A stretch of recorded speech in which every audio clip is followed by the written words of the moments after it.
Hello everybody, welcome to your English class. In this occasion, we will learn about the commands. So, in this video, we are going to practice the pronunciation of each word. Hola a todos, bienvenidos a la clase de inglés. En esta semana vamos a trabajar vocabulario sobre los comandos. En este video vamos a practicar la pronunciación de cada palabra. So, let's start. Empecemos.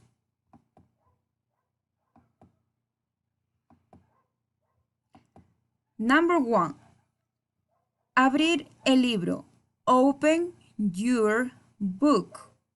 Open your book. Number 2.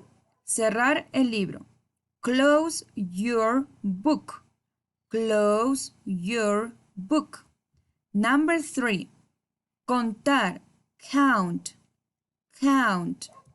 Number 4. Escuchar. Listen.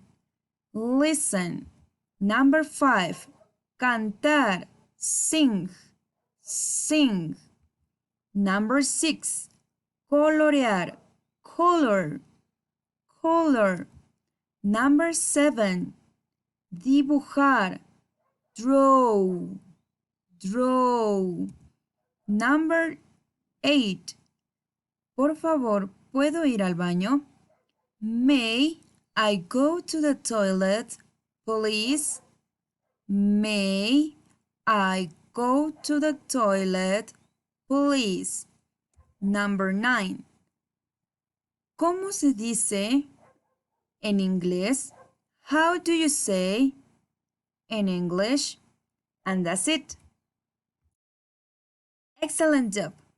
Please, to improve your pronunciation in English, repeat the video as many times as you need. Bye-bye.